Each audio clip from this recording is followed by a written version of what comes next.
En quelle occasion est-ce qu'on peut jeûner? Pourquoi il faut jeûner? En quelle occasion il faut jeûner? Alors, je parle sur le thème, mon message. Je ne sais pas quel thème donner à mon message. Vous voulez que je finisse de prêcher ou bien je donne le thème d'abord? Dans tous les cas, le thème de mon message, c'est sur le jeûne. Maintenant, quel est le titre? Je ne sais pas. Amen. Amen. Mardochée, ayant appris tout ce qui se passait, déchira ses vêtements, s'enveloppa d'un sac et se couvrit de sang. Puis il alla au milieu de la ville en poussant avec force des cris amers. Il se rendit jusqu'à la porte du roi, dont l'entrée était interdite à toute personne revêtue d'un sac. Dans chaque province, partout où arrivait l'ordre du roi et son édit, il eut une grande désolation. Parmi les Juifs, ils jeûnaient, pleuraient, se lamentaient et beaucoup se couchaient sur le sac et la cendre. Amen. Ils sont venus annoncer à Mardochée que leur ennemi juré, qui s'appelle Aman, a fait signer un édit au roi. Un édit, c'est une décision du roi. Dans cette décision-là, il est dit que tous ceux qui sont de la race juive doivent être exterminés, doivent mourir. Cette décision-là est une forme de blocage. Cette décision-là est une forme de limite. En fait, c'est une décision qui vient définir aux Juifs que leur vie ne va rien devenir. C'est une décision qui vient dire aux Juifs qu'ils sont bloqués à un niveau. C'est-à-dire, à part Babylone, c'est fini, ils vont mourir. Et on voit la réaction que Mardochée a, qui est d'abord et premièrement une réaction charnelle. Ça veut dire qu'il va se lamenter, il va prendre le sac, il va pleurer, il va essayer de faire entendre sa voix chez le roi. Mais la Bible va nous faire comprendre que toutes ces choses-là, bien qu'elles soient bonnes, ce n'est pas l'attitude, ce n'est pas l'habitude qu'il faut avoir. Ce n'est pas la réaction qu'il faut avoir. Vous savez, pour des choses qui paraissent naturelles et logiques, il y a quand même des sources et des causes qui sont spirituelles. Vous n'avez pas compris. Pour les choses qui paraissent logiques, pour les choses qui paraissent raisonnables, pour des choses qui paraissent explicables, il y a toujours des causes, il y a toujours une source qui est spirituelle. Je vous fais comprendre que vous pouvez être malade, pour aller voir le médecin va vous dire que vous avez palu, ou le médecin va vous dire que vous avez telle maladie. Votre maladie est une maladie normale et naturelle qu'on connaît, pour laquelle même il existe des traitements. Mais ce que vous pouvez ignorer, c'est que cette maladie-là n'est pas venue sur vous normalement. C'est quelqu'un qui vous a lancé un sort, ou bien c'est quelqu'un qui spirituellement vous a posé un piège, ou bien c'est quelqu'un qui a fait quelque chose sur vous. Voyez-vous, vous trouvez une explication logique et naturelle à ce que vous vivez, mais ce que vous vivez n'est pas naturel. Ça veut dire quoi? Vous pouvez appliquer un traitement, vous pouvez appliquer une méthode, et ça ne va pas donner. Pourquoi? Parce que ce n'est pas la chose logique, ce n'est pas la chose naturelle à qu'il faut traiter, mais c'est surtout la source. C'est d'où cette maladie est venue. C'est à partir de quoi vous êtes tombé malade. C'est ce qu'il faut regarder. Et beaucoup de choses que nous traversons, beaucoup de difficultés que nous traversons, leur source est diabolique. Leur source, ça ne vient pas juste d'une situation du genre, je ne suis pas allé à l'école, c'est pourquoi je n'ai pas réussi. Ça ne vient pas du genre, oh, j'ai personne dans ma vie, c'est pourquoi je ne suis pas allé de l'avant. Beaucoup de personnes ne savent pas, mais il y a des liens, il y a des réclamations, il y a des décisions juridiques, il y a des atmosphères spirituelles dans lesquelles on les a lancées. Il y a même des odeurs spirituelles qu'on a lancées sur certaines personnes qui font qu'elles ne peuvent pas se marier. Je suis allé une fois prêcher dans une veillée. Et quand je suis allé, c'est étrange, mais mes yeux se sont posés sur une sœur. Mes yeux ne se sont pas posés sur la sœur parce que j'étais amoureux d'elle ou bien parce que j'étais attiré par sa beauté. Non, je sentais que l'esprit voulait me dire quelque chose qui concerne cette sœur-là. Chaque fois qu'elle bougeait, mon regard était sur elle. Chaque fois qu'elle faisait quelque chose, mes yeux étaient sur elle. Elle était vraiment dynamique dans la veillée. Elle se rendait serviable.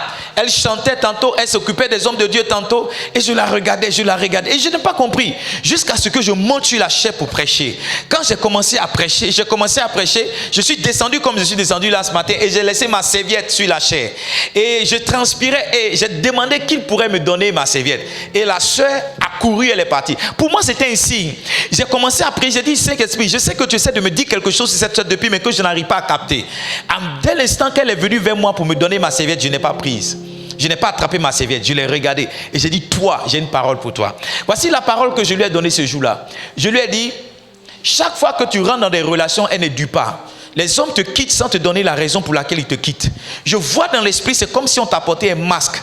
Et c'est comme si quelqu'un vient dans la nuit quelquefois abuser de toi. Dès que j'ai donné cette parole, elle est tombée. Écoutez-moi bien, elle chantait dans l'équipe de louange. Elle était engagée dans l'église. Mais personne ne pouvait s'imaginer que cette seule a transporté une telle limite, cette seule a transporté un tel problème. Personne ne pouvait comprendre que quelqu'un d'aussi joli pouvait avoir un tel problème. Tu vois, on pouvait expliquer que peut-être elle avait un mauvais caractère. On pouvait expliquer que peut-être les hommes étaient difficiles. On pouvait expliquer que peut-être elle n'avait pas de travail, c'est pourquoi ses relations ne marchaient pas. Mais je suis venu lui dire une raison qui est une raison spirituelle. Livingstone, il y a beaucoup de problèmes qu'on attaque avec la mentalité, avec la pensée humaine. C'est des problèmes qu'on devait attaquer avec un raisonnement spirituel. Il y a des traitements physiques et des traitements naturels qu'on apporte souvent à des problèmes qui sont spirituels. C'est pourquoi on ne trouve pas, c'est pourquoi on ne voit pas le changement. Ce matin, je suis venu encourager quelqu'un maintenant à appliquer des traitements spirituels pour des choses qui sont spirituelles. Je suis venu dire à quelqu'un, tu devrais appliquer des traitements spirituels pour des choses qui sont spirituelles. Tout tire sa source du spirituel. Tout. Tout. Tout commence dans le spirituel avant de venir dans le physique. Je connais quelqu'un qui a une relation avec un esprit. À partir de là, a commencé à être stérile.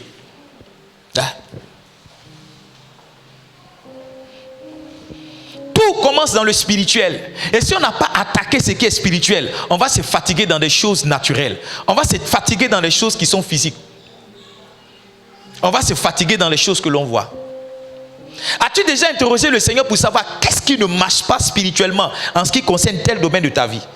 Ou tu t'es toujours rassasié de certaines conclusions que tu as tirées pour dire non, c'est parce que ça, c'est parce que ça, c'est parce que ça. Livingstone, il y a certaines explications que nous nous donnons qui ne sont pas les vraies explications. La vraie explication, c'est que spirituellement, tu as un problème. La vraie explication, c'est que spirituellement, il y a quelqu'un qui a décidé que tu n'avances pas, que tu ne bouges pas. Spirituellement, il y a un attachement, ou bien il y a une réclamation, ou bien il y a un lien. Mais tant que tes yeux ne sont pas ouverts sur ces choses, tu vas continuer de travailler dans le physique et tu ne connaîtras pas de résultat. Ce matin, je pense que le Saint-Esprit veut ouvrir tes yeux sur quelque chose de très puissant. Je crois que tu devais faire très attention à ce message. Écoutez-moi bien. La Bible dit que tout le peuple était dans la consternation. Dans quoi? Dans quoi? S'il y a un moment de ta vie où tu dois jeûner, c'est quand tu es dans la consternation. Quand tu es dans quoi? Est-ce qu'on peut avoir Esther le chapitre 4? Esther le chapitre 4. Je vais lire pour vous. Oh, la désolation. Le verset 3. Un moment de ta vie où tu dois jeûner, c'est quand tu es dans la désolation. Tu es dans quoi? Oh, shalabala rusundere para. Lendedo subrandedo soma. Il est sous la capa. Salapala. Ibrandedo sous capa. La désolation, c'est quoi? La désolation, c'est un état d'esprit, pas un état d'esprit, mais c'est l'état de quelque chose qui est désolé. Mais en réalité, la désolation, c'est la dévastation, la ruine. La ruine, c'est quoi? C'est quand rien n'a marché autour de toi. Amen. Tu as engagé de l'argent dans quelque chose et puis tu as tout perdu. Quand tu perds tout, c'est un indicatif que tu dois appliquer une âme qui est spirituelle qu'on appelle le jeûne. La désolation, c'est quoi?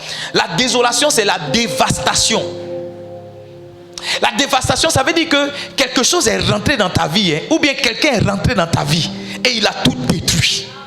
Quand tu vois que tout est en train de se détruire dans ta vie, quand tu vois que tu es en train de perdre tout, tu devrais t'arrêter et puis t'exercer ou bien exercer cette âme spirituelle qui est l'âme du jeûne. Beaucoup de personnes n'ont pas idée et ne savent pas ce que le jeûne représente pour eux. Je crois que s'il y a une âme que les enfants de Dieu peuvent utiliser pour changer l'atmosphère, pour changer leur vie, pour changer le cours de leur vie, pour changer ce qui peut leur arriver, c'est le jeûne. C'est le jeûne. Livingstone, je n'ai jamais vu quelqu'un jeûner dans la Bible et ne pas avoir une réponse express, une réponse favorable, une réponse, je sais pas moi, une réponse extraordinaire lui venir. Je n'ai jamais vu quelqu'un. C'est étrange, mais vous n'avez pas remarqué, les choses qui sont bonnes à faire sont les choses pour lesquelles on éprouve beaucoup de difficultés. Les choses qui doivent changer nos vies, ce sont les choses même qu'on n'a pas envie de faire. Naturellement, tu as envie de manger. Mais manger, depuis que tu manges, ça a changé ta vie combien de fois? Au contraire, manger t'a donné encore des rondeurs. Tu ne sais pas que te priver de nourriture, quoique ça peut t'entraîner dans des moments peut-être difficiles parce que tu as faim, c'est ce qui peut changer ta vie et transformer ta vie à jamais. Esther et tout son peuple auraient été meurtris, auraient été tués, auraient été dévastés s'ils n'avaient pas appliqué cette arme du jeûne. En 3 jours, le verdict a changé. Aman pensait qu'il était en position favorable. Aman pensait qu'il avait le dessus. Mais il ne savait pas que les Juifs avaient une arme qui, lorsqu'elle est appliquée et présentée devant Dieu, peut changer la donnée, peut changer la donne, peut changer l'atmosphère, peut changer la situation. La Bible dit que le peuple juif est rentré dans 3 jours de jeûne. Après 3 jours de jeûne, la donne a changé. Après 3 jours de jeûne, Dieu s'est déplacé des camps. Après 3 jours de jeûne, la faveur s'est déplacée des camps. Après 3 jours de jeûne, la balance a tourné en faveur de ceux qui se sont mis à jeûner. Livingstone, si tu savais ce que le jeûne représentait, on n'allait pas te demander pardon de jeûner. Si tu savais l'âme que tu avais entre les mains pour détruire l'ennemi, pour fragiliser le camp de l'ennemi, toi-même tu allais te lever et décréter quelquefois que je rentre dans 3 jours de jeûne sec, je rentre dans 5 jours de jeûne sec, je rentre dans 10 jours de jeûne sec. Tu dors, mais l'ennemi ne dort pas. Écoutez-moi bien. Quand Aman finissait de faire ce qu'il avait à faire, la Bible dit qu'il réunissait son conseil. Donne-moi Esther, le chapitre 6, le verset 13. Il réunissait son conseil. Dans son conseil, il y avait sa femme Zeresh. Et il avait certains conseillers. Et il disait, voici ce que je viens de faire. Tout à l'heure, j'ai dit au roi de signer un acte. On va tuer Mardochée. Pendant que tu es en train de dormir, Aman est en train de se réunir avec ses amis.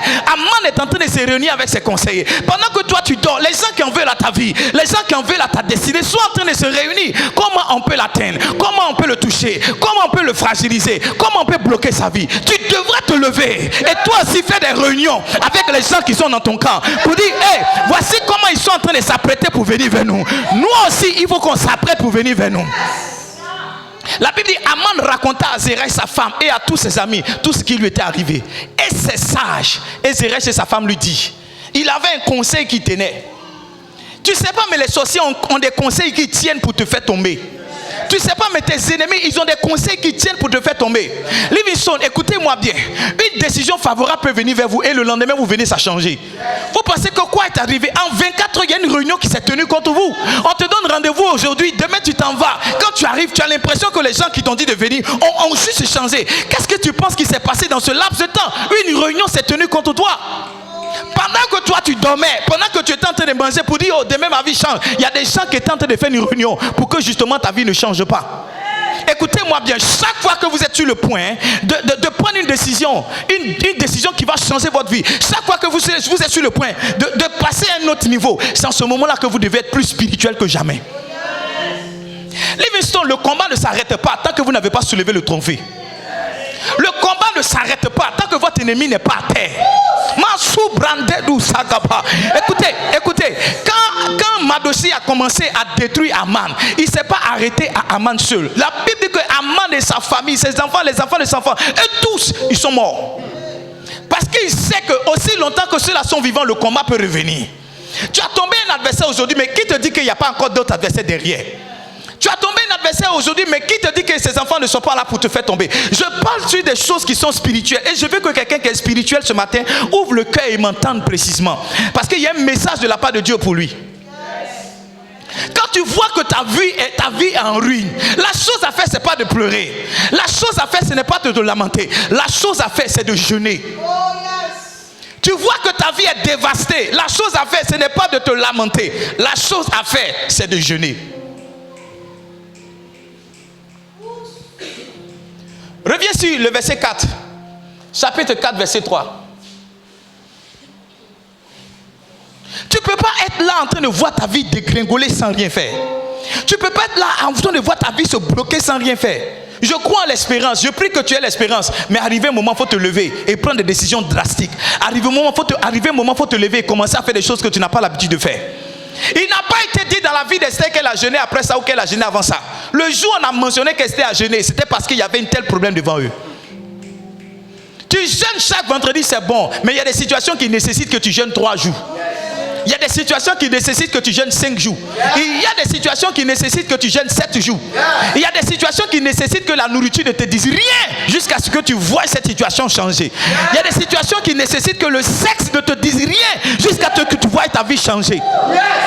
Tu ne peux pas continuer de mentir alors que ta vie ça ne va pas bien. Tu ne peux pas continuer de te réjouir et garder le sourire alors que ta vie ne va pas bien.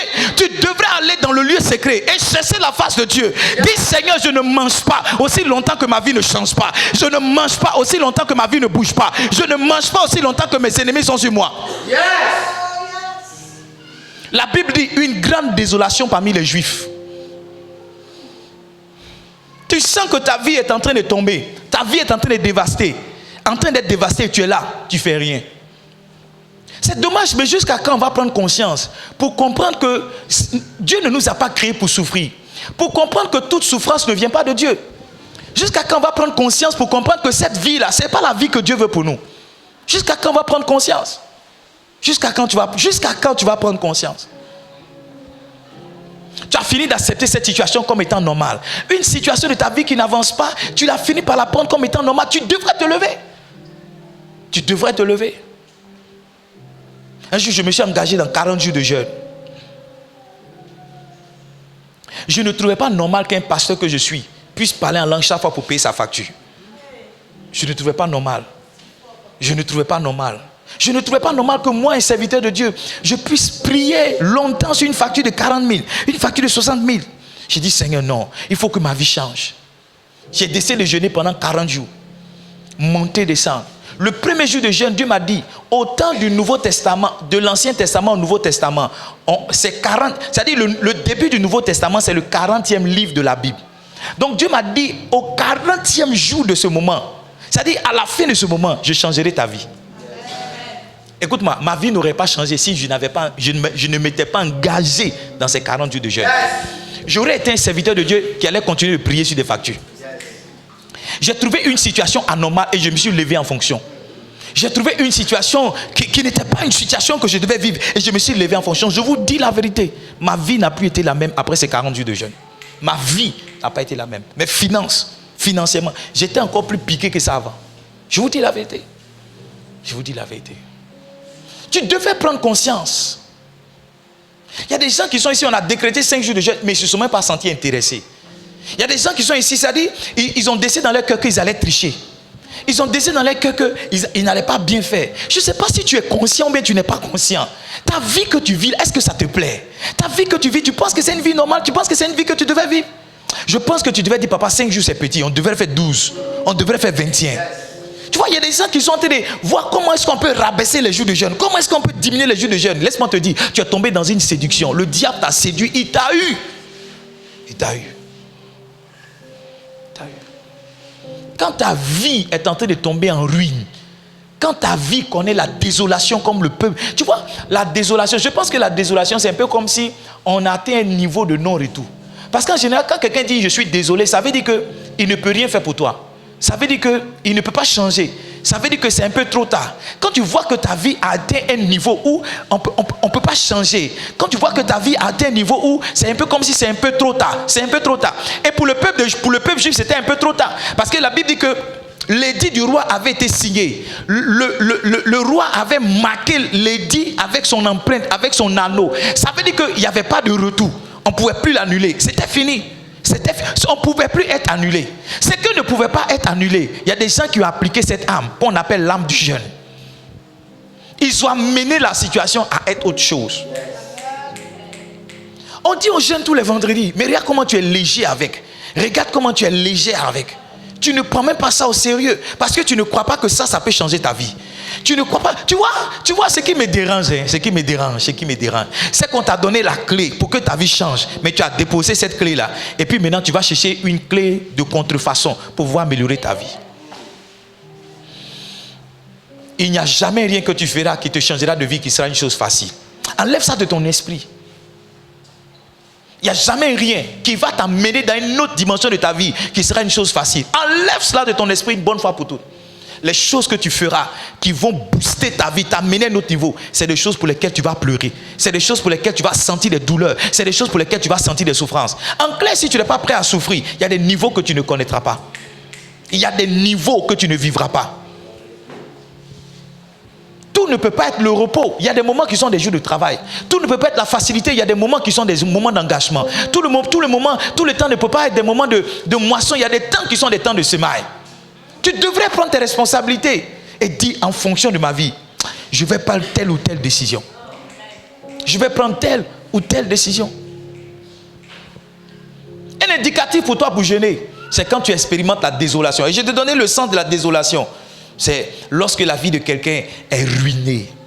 Lorsque la vie de quelqu'un est ruinée. Livingstone, ce que je vous enseigne, c'est la meilleure clé de ma vie. Je vous enseigne beaucoup de choses. Mais si vous pouvez appliquer ce que je vous enseigne, votre vie sera meilleure que la mienne. Chaque fois que ma vie devait changer de niveau, je me rappelle un jeûne que j'ai fait. Chaque fois. Chaque fois que ma vie devait changer de niveau, je me rappelle un jeûne que j'ai fait. Vous n'avez pas bien compris ce que j'ai dit. J'ai dit chaque fois que ma vie devait passer à un autre niveau, ça a toujours été rattaché à un jeûne. Ça a toujours été rattaché. Ça a toujours été rattaché à un jeûne. Il y a toujours une période dans laquelle je me suis engagé et ma vie a changé de niveau.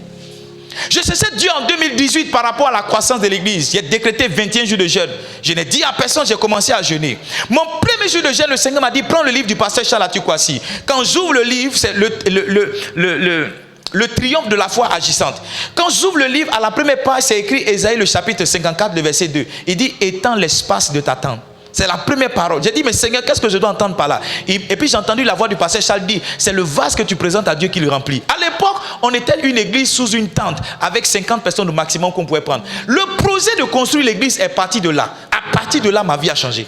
À partir de ces 21 jours de jeûne, ma vie, dites-moi, montrez-moi un moment où ma vie est passée à un autre niveau. Je vous montrerai un jeûne qui est attaché à cela. Je ne dis pas quelque chose pour me montrer très important, mais ce que je vous dis, c'est le plus grand secret de ma vie. Yes. Il y a des moments, je dis à mon épouse, on devrait rentrer dans un moment de jeûne.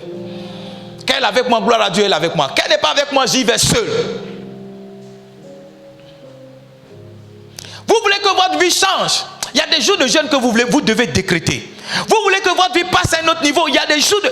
Écoutez, gloire à Dieu pour votre pasteur qui décrète des jours de jeûne. Même par moment, il y a une certaine colère qui doit rentrer dans votre cœur pour dire, moi, je ne mange pas pendant 40 jours. Je veux voir ma vie changer. Si tu n'es pas plus responsable pour ta vie, je ne serai pas responsable pour toi. Mandoule broussou brasa kapa. Écoute-moi bien, si mon ventre n'est pas plein, je ne m'assurerai pas que ton ventre soit plein d'abord avant que je ne mange. Je te dis la vérité. Tu peux me traiter de mauvais leader, mais je suis en train de dire que tes problèmes ne sont pas plus importants que les miens. Ça veut dire que par moment, tu dois regarder à toi-même d'abord avant de compter sur ton pasteur. Tu ne sais même pas dans quelle position ton pasteur est. Donc si tu ne peux pas prendre conscience que ta vie est bloquée, que tu devrais engager des actions par rapport à ça, que tu attends qu'un ange de Dieu vienne te parler du ciel, tu risques d'attendre longtemps. Aucun ange ne s'est révélé à Esther. Elle a compris que là où il était, il fallait qu'elle prenne ses responsabilités. Personne n'est venu dire à Esther, voici ce qu'il faut faire, voici ce qu'il ne faut pas faire. Elle a dit à Mardochée, dis à tout le peuple de jeûner. Moi aussi avec mes servantes, on jeûnera pendant 30 jours. Voici le sens de la responsabilité. Les gens qui sont responsables de leur destinée savent la chose qu'il faut faire dans une saison pour avancer. Ils peuvent se priver de nourriture pour avancer parce qu'ils comprennent que si eux-mêmes ils ne sont pas conscients que leur vie doit changer, il n'y a personne qui prendra conscience à leur place. Tu veux que ce soit ton père de vin qui se revêt de ta tombe pour te dire que ta vie là ne marche pas. Tu veux que ça soit ta maman qui te dit j'ai fait un songe, voici ce que tu dois faire. Toi-même tu ne lèves pas les yeux, tu ne comprends pas que ce que tu vis c'est pas normal.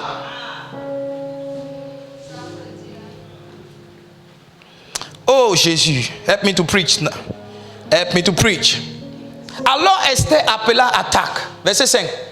L'un des eunuques que le roi avait placé auprès d'elle, et elle le chargea d'aller demander à Mardochée ce que c'était et d'où cela venait. Attaque se rendit vers Mardochée sur la place de la ville, devant la porte du roi. Et Mardochée lui raconta tout ce qui lui était arrivé. Il lui indiqua la somme d'argent qu'Aman avait promis de livrer au trésor du roi en retour du massacre des Juifs. Il lui donna aussi une copie de l'édit publié dans Suse en vue de leur destruction, afin qu'il montrât à Esther. Et il lui fit tout connaître. Il ordonna qu'Esther se rendît chez le roi pour lui demander grâce et implorer sa faveur. Quand tu vois que ta vie est en train d'être détruite, tu devrais jeûner. La Bible dit que Aman a dit la destruction des Juifs avait été arrêtée. Ta vie est en train d'être détruite. Comment tu sens que ta vie est en train d'être détruite? Chaque jour, tu perds quelque chose. tu perds quelque chose. Tu as perdu ton fiancé, tu as perdu ton travail, tu as perdu ta maman, tu as perdu ton argent, tu as perdu. Chaque fois que tu perds quelque chose, tu devais être interpellé. En fait, si tu es sincère avec toi-même, il doit y avoir 2 colonnes de ta vie. Ce que tu as gagné en 2022, c'est ce que tu as perdu en 2022. Fais les colonnes et remplis les colonnes. Ce qui aura le plus d'éléments, c'est vers là ta vie en train de basculer. Ça veut dire que si la case de perte est plus remplie que la case de gain, ça veut dire que ta vie est en train d'être détruite. Va faire l'exercice simplement, tu verras. Mais si tu vois que, quoi que tu aies perdu un peu, ce que tu as gagné beaucoup, ça veut dire que ta vie est en train d'avancer. Va faire cet exercice-là, tu sauras à quel niveau ta vie est. Ta vie est en train d'être détruite. Et tout ce que tu trouves à faire, c'est de pleurer. Tout ce que tu trouves à faire, c'est de te lamenter. Tu devrais jeûner. Tu devrais quoi? Jeûner. Verset 9. Attaque vient rapporter à Esther les paroles de Mardochée. Esther chargea Attaque d'aller dire à Mardochée: tous les serviteurs du roi et le peuple des provinces du roi savent qu'il existe une loi portant peine de mort contre quiconque, homme ou femme, entre chez le roi dans la cour intérieure sans avoir été appelé. Celui-là seul a la vie sauve, à qui le roi tend le sceptre d'or. Et moi, je n'ai point été appelé auprès du roi depuis 30 jours. Écoutez-moi bien. Esther, Mardochée va dire à Esther: va parler au roi. C'est quand même ton mari. Va lui dire: voici ce que Aman a fait. Maintenant, Esther lui dit: il y a une loi qui dit que dans cette période-là, tant que le roi lui-même ne t'a pas appelé, tu ne peux pas aller vers lui. Ils étaient dans une situation urgente, mais ils étaient incapables d'agir parce que la loi ne leur permettait pas d'agir. Livingstone, il n'y a pas un bon moment pour jeûner que lorsque vous êtes dans des situations urgentes. Il n'y a pas un bon moment pour jeûner que lorsque vous êtes dans des situations urgentes. On dit dans une semaine, voici le jugement qu'on a pour toi. On dit dans 1 mois, voici ce qui va t'arriver. On dit dans 2 jours. Le jour d'après, ou bien le même jour, tu apprends l'information. Ce n'est pas un jour pour pleurer, c'est un jour pour jeûner. Ils sont venus dire au roi Josaphat: voici 3 peuples qui viennent contre toi. La Bible dit que le même jour, le roi Josaphat, il était frayé, mais il a décrété un jour de jeûne. Le jeûne vient dans des périodes d'urgence, extrême urgence. Ton enfant est tombé, telle situation t'est arrivée. Sans ce moment, tu dis: ok, je ne mange pas. Je ne mange pas. Ce n'est pas tous les jeûnes qui sont programmés. Ce n'est pas tous les jeûnes qui doivent être vendredi. Il y a des jeûnes qui arrivent parce que la situation est urgente.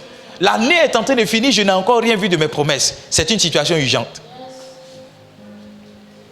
Oh, il y a quelque chose que Dieu m'a montré, qui m'a dit que je devrais expérimenter dans ce mois d'octobre, ou bien dans ce mois de novembre, ou bien dans ce mois de décembre qui vient. Je n'ai pas encore vu c'est une situation urgente. Ça doit être, tu vois, chaque fois qu'il y a une situation urgente, c'est un indicatif pour jeûner. Pour jeûner. Nous, dans l'urgence, on cherche qui peut nous aider. Quel tonton ici, quel tanti ici, quel grand frère ici, quel grand soeur ici. Voici ce qu'on cherche. On ne comprend pas l'âme du jeûne. L'âme du jeûne. Je pense qu'on devrait être enseigné par la vie d'Esther. Pas seulement pour la beauté et pour l'accession à la royauté, mais pour la force du jeûne et pour la révélation que le jeûne transporte. Tu dois jeûner, premièrement, quand ta vie est en ruine, quand ta vie est pleine de désolation. Tu dois jeûner lorsque ta vie connaît la destruction. Tu dois jeûner, 3e point, en cas d'urgence. En cas d'urgence. En cas d'urgence. En cas d'urgence.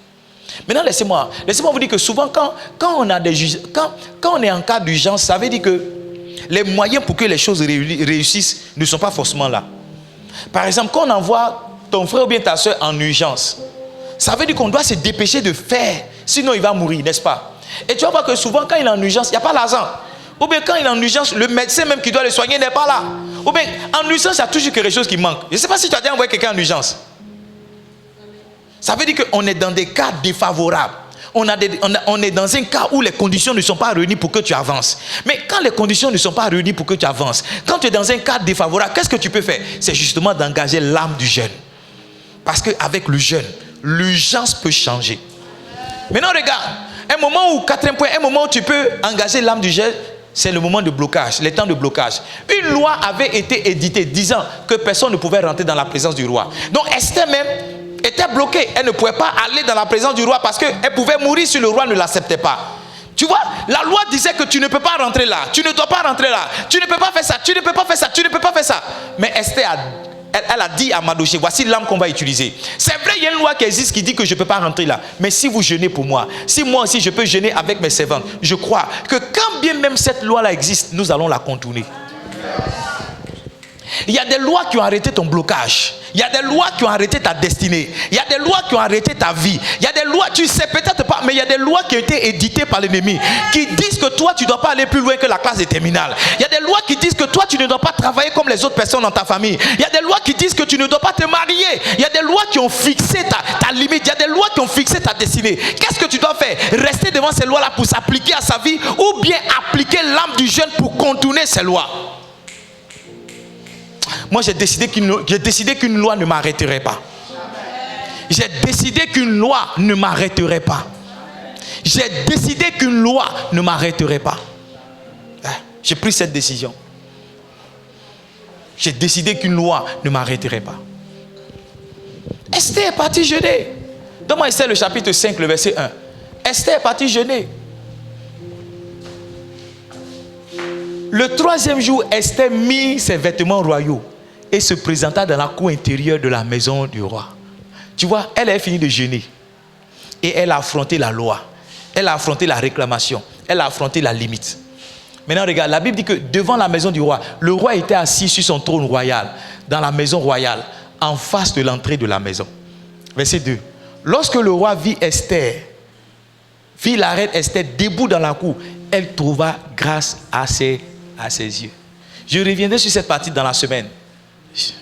Je dit, on va parler de la grâce. La loi disait que personne ne pouvait rentrer. Sinon, il mourrait, n'est-ce pas? La question que je te pose, quand Esther est rentrée, elle est morte ou bien elle était vivante? La Bible dit, Esther, et le roi tendit à Esther le sceptre d'or qu'il tenait à la main. Esther s'approcha et toucha le bout. Le roi lui dit, qu'as-tu, reine Esther? Regarde, il dit, que demandes-tu? Quand ce serait la moitié du royaume, elle te sera donnée. Tu vois, au verset 4, Esther dit, il y a une loi qui dit que je ne peux pas rentrer.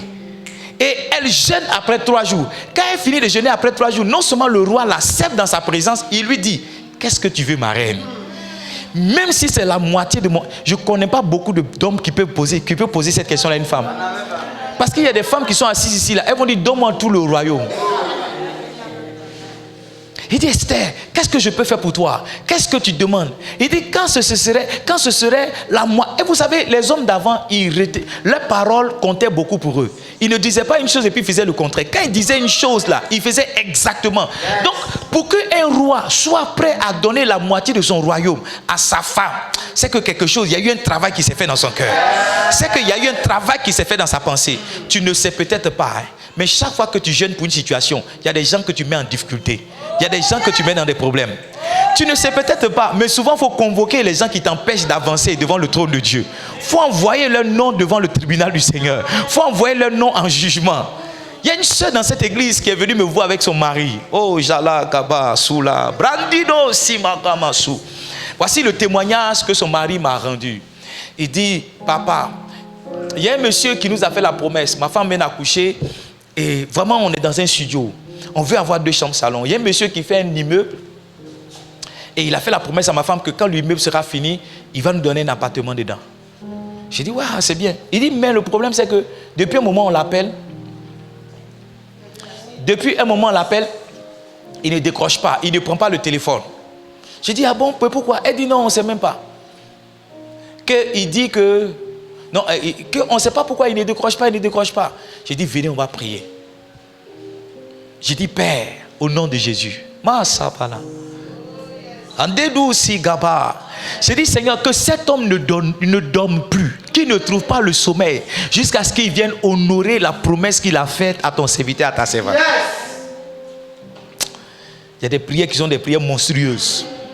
C'est comme il y a des armes qui sont des AK-47 et puis il y a des armes qui sont des lance-roquettes. Ouais. Ce que AK-47 fait, ce n'est pas la même chose que lance-roquette fait. Il y a des armes qui sont comme des, je ne sais pas, un couteau, et puis il y a des couteaux à double tranchant. Ça ne fait pas les mêmes dégâts. Il y a des prières là, il y a des convocations, il y a des manières de prier, ça fait des dégâts dans le camp de l'ennemi. Le lendemain, il a appelé ma fille et son mari. Il dit, non, ouais, je crois que c'est 2 jours après. Il est venu vers eux, il dit, il faut que je vous voie. Et il est parti vers eux. Il dit, en fait, je n'arrive pas à dormir depuis 2 jours.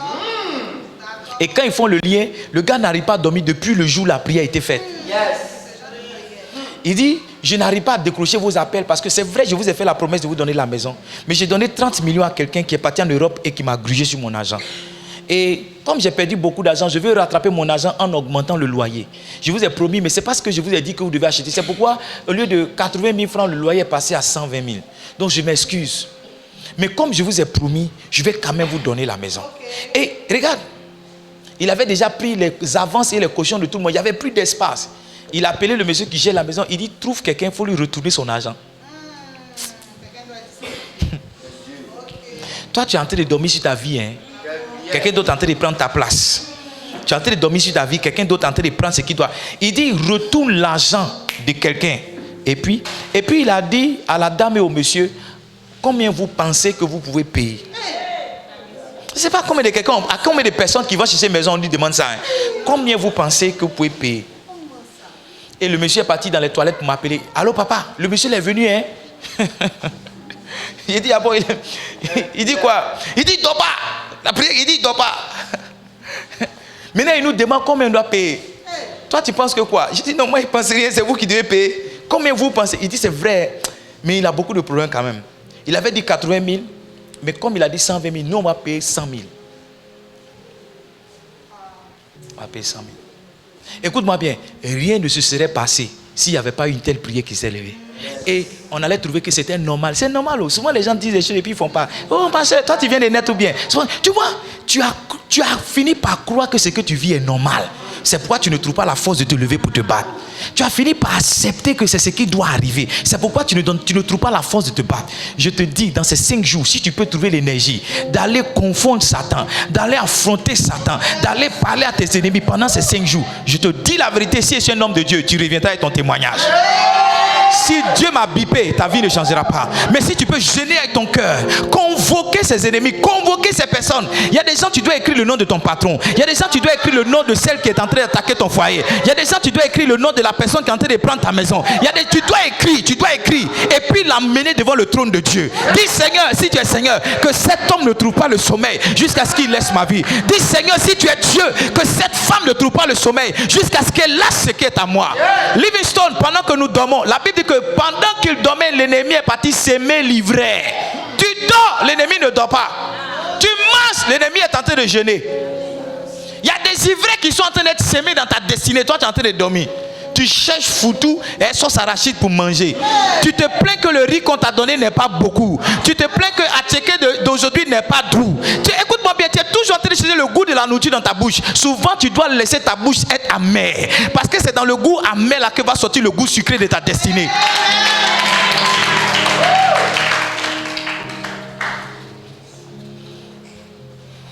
Écoute-moi bien, il y a des choses que le jeûne force. Je suis persuadé par ça. Il y a des choses que le jeûne force. Ça veut dire que c'est comme si c'était arrêté. Je crois que Aman, là où il est, il n'a pas compris à quel moment ça a changé. Il n'a pas compris. Parce que tout était clair, ses pieux étaient clairs. Il avait l'édit du roi. Qu'est-ce qui pouvait changer? Rien ne pouvait changer. Il était plein d'assurance. Mais au dernier moment, il n'a pas compris. Comment lui qui avait tout planifié, même le bois sur lequel il allait prendre Mardochée, comment lui qui avait tout arrêté, tout ce qu'il a arrêté, s'est retourné contre lui. Ton ennemi est en train de réjouir, mais il ne sait pas qu'il y a une dernière âme que tu peux appliquer. 5 jours de jeûne et de prière.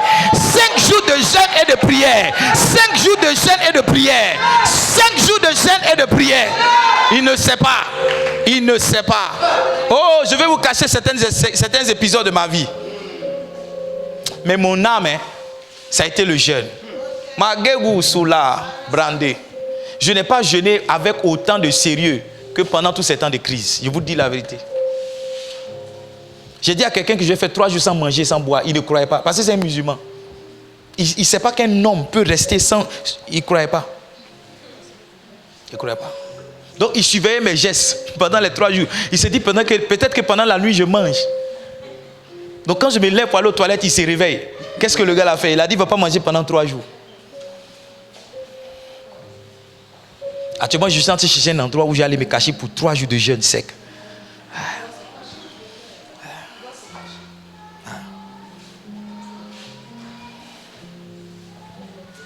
Je te dis la vérité. 5 jours de jeûne et prière. Débloquer ta vie. Débloquer ta vie. La Bible dit que Esther trouva grâce. Reviens. Reviens au verset 2. La Bible dit que Esther trouva grâce. Il dit, ma reine, que demandes-tu? Serait-ce la moitié de mon royaume? Je te donnerai. Ce que Esther n'aurait pas pu avoir toute sa vie, 3 jours de jeûne, ont attiré ça vers elle. Toi, tu as fait 5 jours de jeûne. J'imagine qu'est-ce que tu peux recevoir. J'imagine qu'est-ce que tu peux recevoir. J'imagine qu'est-ce que tu peux recevoir. Ce message-là, tu dois l'écouter pendant ces 5 jours tous les matins. Et la décision que tu dois prendre, je me lève pour convoquer mes ennemis. Je me lève pour convoquer. Beaucoup ici ne savent pas, mais il y a des paroles qui ont été dites sur ta vie. Il y a des paroles. Les gens n'ont pas dit ça sciemment. Ils ont dit ça souvent dans la colère. Et souvent même, ils ont oublié. Mais ces paroles ont fixé des limites sur ta vie. Nous, chez nous, c'est facile. Quand ta maman est fâchée, elle dit une parole.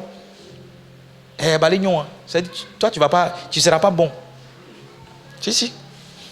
Et les femmes, nos mamans, ça c'est rien quand elles t'insultent, qu'elles te frappent. Toi, tu seras un voleur. Toi, tu ne vas pas réussir.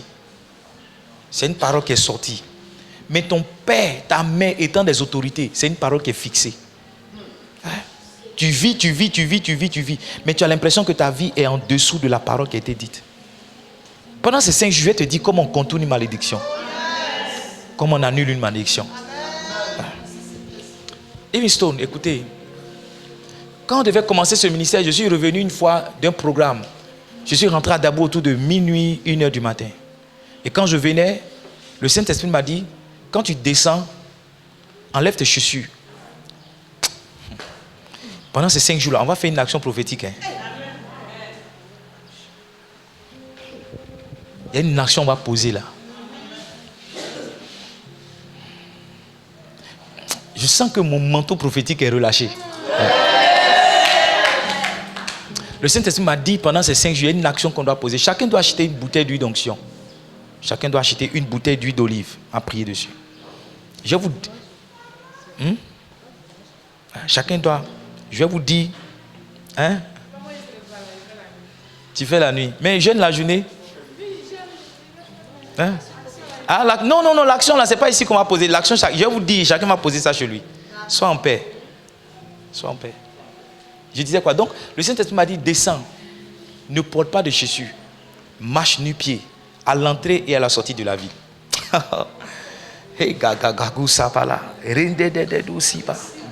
Après le pont là, j'ai garé la voiture, j'ai commencé à prier, nu-pied. Il y a un pasteur qui était avec moi, j'ai dit, tu gagnerais à faire ce que je fais. Tu n'as pas besoin de comprendre. Il dit, tu gagnerais à faire. Je vous assure. Et plus tard, je ne comprenais pas trop ce qui se passait. Mais je vais vous dire qu'il y a des limites à Dabo ici. Il y a des limites pour le ministère. Je vous dis la vérité. Si vous êtes des chrétiens et des hommes spirituels, vous allez voir qu'il y a des limites. Il y a des choses qu'une église normale à Dabo ne peut pas faire. Surtout les jeunes ministères comme nous. Vous allez voir qu'au bout d'1 an, au bout de 2 ans, il y a des scandales. Il y a une de mes filles qui était dans cette église. J'ai dit, hey, ton gars, elle dit son gars, c'est un pasteur.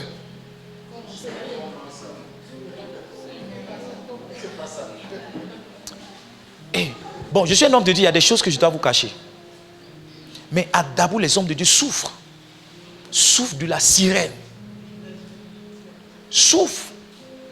Et souffrent de certaines limites. Au point que moi, il y a quelqu'un qui m'a dit, à Dabo, une église ne peut pas être plus de 50 personnes. Si ce n'est pas catholique ou bien Assemblée de Dieu, méthodiste, ministère comme ça, on ne peut pas dépasser 50. Regardez, deuxième culte, on est plus de 50. Il m'a dit ça. Il dit, hey, si tu as fait que les gens sont 50, gloire à Dieu. Au point que, il y a certaines choses que nous on expérimente, les gens pensent que c'est parce qu'on a attaché bac ou bien les gens attribuent ça à la force du diable parce que dans les pensées, c'est une limite fixée, c'est une limite. Et ce jour-là, par cette action prophétique que Dieu m'a donnée, c'est j'étais en train de contourner une limite. Il m'a dit à l'entrée et à la sortie. Quand c'est fini de prier à l'entrée, j'ai roulé la voiture, je suis allé au carrefour là-bas. Tu vois au carrefour là, surveillance ou bien quoi là? Voilà, au carrefour, je me suis mis là. Toujours du pied, en train de marcher, traverser le goudron, prier. Je ne sais même pas je ne me rappelle même pas comment j'ai prié, mais j'étais en train de poser cette action. Pendant ces 5 jours, je te conduis dans cette action. Il y a une action qu'on va poser. 2 actions, mais il y a une action qui est la plus importante que le Seigneur m'a donnée. Chacun de nous va acheter une bouteille d'huile d'olive. On va prier. Il y a des gens pour qui on va prier ici. Il y a des gens pour qui on va prier en ligne, sur WhatsApp. Qui est pressé de savoir ce qu'on doit faire? J'espère que vous croyez au prophétique. Vous savez, je ne suis pas toujours en train de poser des actions prophétiques. Je ne sais pas si vous avez remarqué ici. Hein. Donc le jour où je vous conduis dans une action prophétique, vous devez faire très attention. Et en général, les actions prophétiques que je pose, c'est pour moi et ma femme. Bon, quand il dit... Un jour, on est revenu d'un camp, mon épouse et moi et les enfants. Et on est venu, papa a dit, voici l'huile, allez-y. Je vous dis la vérité. Hein. Le camp s'est fait en août, je me rappelle bien, en août. Du 6 au 8 août, le camp s'est fait. 7 au 8 août 2015. Maintenant, c'est étrange, mais les dates, le souvenir des dates vient dans mon esprit, comme le bishop au dépôt. Hein? On a fini. Papa a dit, voici l'huile. Et voici l'orientation que papa a donnée. Il dit, quand vous allez finir de oindre votre maison, versez l'huile et marchez dedans. Kagelu Gaba, rendez-vous Sibala. Ça faisait 3 ans, avec les problèmes, sans travail, sans activité. Après cette action, 1 mois après, ma vie a changé. 1 mois après, ma vie a changé. Tu ne vends pas huile. Va acheter ton huile. Tu viens, on va prier dessus. Et puis je te dis, qu'est-ce que tu dois faire avec l'huile? Je te dis, qu'est-ce que tu dois faire avec l'huile? Ça va se faire dans une période, dans un laps de temps. Chacun va faire le jour où il veut. Mais ça sera entre lundi et dimanche. Après dimanche soir, ça sera périmé. La dernière fois, j'étais en train de prier sur WhatsApp. J'ai dit, envoyez-moi vos songes bien quoi avant 10h. Je ne sais pas si quelqu'un se rappelle. Hein? Envoyez ça avant 10h. Ceux qui m'envoient à 11h, j'ai lu, je ne comprends rien. si. Mais ceux qui m'envoyaient à temps, pendant que ça venait, je donnais parole. C'était comme si le ciel était ouvert. Tu vois, il y a des moments où la connexion est propre. Et puis il y a des moments où la connexion balance. Tu connais ça, non? Et puis il y a des moments où il n'y a pas de connexion même. Ce jour-là, la connexion était propre. J'ai dit, envoyez-moi ça avant 10h. Ceux qui envoient à 11h, j'ai dit, bon. Parce que je ne peux pas mentir. Je ne peux pas dire des choses pour dire des choses. Tant que Dieu ne m'a rien dit, je ne peux pas dire. Donc, je vous assure, hein, c'est un peu comme si après 10h, tous ceux qui m'envoient des messages, je lis, je dis, mais Seigneur, ça c'est quoi? Et puis, c'est un vide total. C'est un vide total. Daniel a dit, il n'y a que Dieu seul qui peut donner l'explication des songes. Joseph aussi a dit la même chose. Joseph a dit, on dit, c'est toi, Joseph, c'est toi qui donne. Il dit, non, il n'y a que Dieu seul qui peut donner l'explication des songes. Quelqu'un qui va vous dire, non, moi, tous les songes, il connaît l'explication, c'est un menteur. C'est Dieu qui donne l'explication des songes. Donc, si Dieu ne t'a pas donné, il ne faut pas inventer des choses. Il ne faut pas dire non. Et puis, ce qui est étrange, c'est que ce n'est pas parce que Joseph a vu, ce n'est pas parce que Pharaon, il a vu 7 vaches, qu'une vache correspond à une année. Pour dire non, quelqu'un va faire un songe. Ah, dans mon songe, il y avait une vache. Mais tu as vu une vache. Au temps de Joseph, Pharaon a vu une vache. Et Joseph a dit, une vache, c'est 1 an. Tu vas taper poteau comme quelqu'un qui a bu. Tu connais R9? Tu vas taper poteau. Regarde, si ta vie est en ruine, ta vie est en destruction, ta vie est en quoi? Ta vie est bloquée. Tu sens des limites à ta vie. Tu devrais jeûner.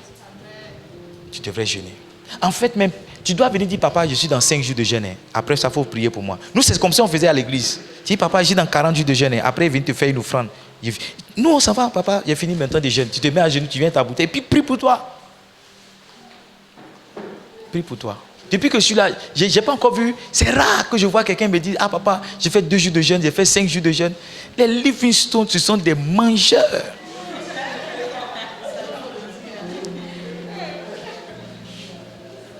Ils aiment les programmes où on mange. J'ai dit dimanche prochain, il y a Agapé, ils ont crié. Yes. Quand on dit à jeûne, ils sont malheureux. Regarde, tu devrais changer. De temps en temps, tu dois dire, Seigneur, je ne comprends pas ma vie. Je pense que c'est parce que nous-mêmes, on écoute rarement le Saint-Esprit. Parce que si tu écoutais le Saint-Esprit, le jeûne est une voie dans laquelle le Saint-Esprit allait te conduire très souvent. Très souvent, très souvent. Si tu écoutes le Saint-Esprit, naturellement, il va te dire non, ne mange pas, ne mange pas, ne mange pas. Tu as dit Saint-Esprit encore, il va dire non, ne mange pas, ne mange pas. Regarde-moi, où tu t'affaiblis naturellement, tu deviens fort spirituellement. Où tu perds naturellement, spirituellement, tu gagnes. Je ne sais pas si je dois continuer de prêcher ou bien de m'arrêter là. Mais 5 jours de jeûne, monter 6 heures, descendre à 18 heures. Fais ça pendant 5 jours. Lundi, mardi, mercredi, jeudi. If I am a man of God, si je suis un homme de Dieu, you will see the hand of God. Tu verras le doigt de Dieu. Tu verras le doigt de Dieu. Tu verras le doigt de Dieu. Tu verras le doigt de Dieu. Tu verras le doigt de Dieu. If I am a man of God, you will see the hand of God. Tu verras le doigt de Dieu. Tu verras le doigt de Dieu. On veut des gens qui vont s'engager dans le jeûne. On veut des gens qui vont s'engager. Pendant ces 5 jours, ça sera 5 jours de jeûne et de prière. Tout à l'heure, j'ai balancé les sujets. Balancé les sujets.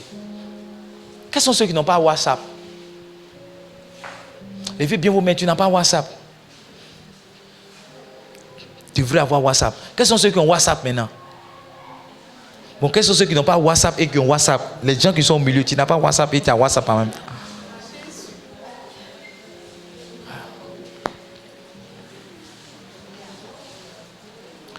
Demain, on va prier contre les malédictions.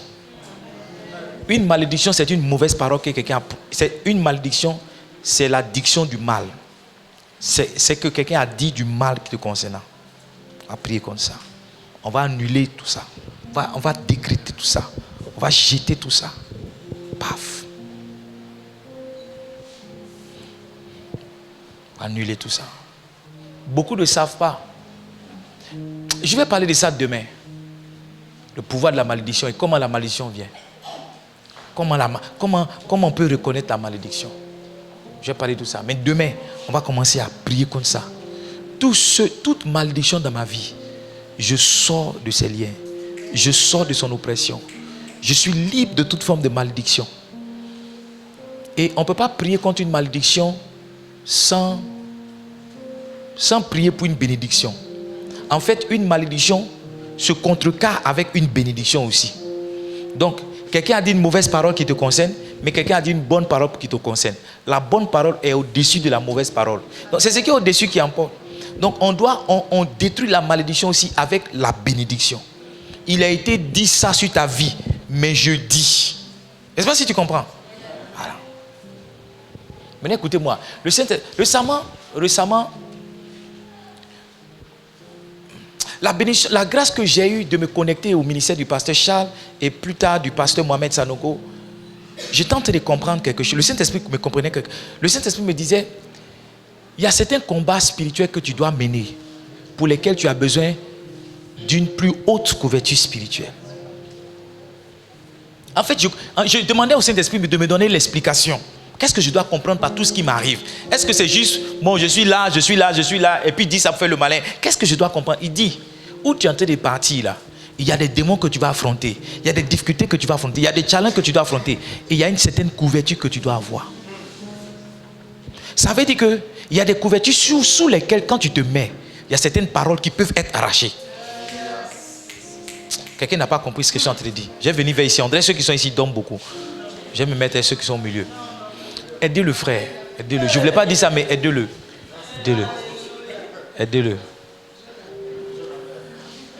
Aidez-le. Aidez-le. Regardez. Suivez. C'est sérieux maintenant. Suivez. Le Seigneur m'a dit, il y a certaines couvertures sous lesquelles quand tu es, c'est un peu comme si ça désactive. C'est un peu comme s'il pleut, hein. Et puis j'ai un parapluie. Est-ce que quand tu viens te mettre sous mon parapluie, est-ce que la pluie continue de te toucher?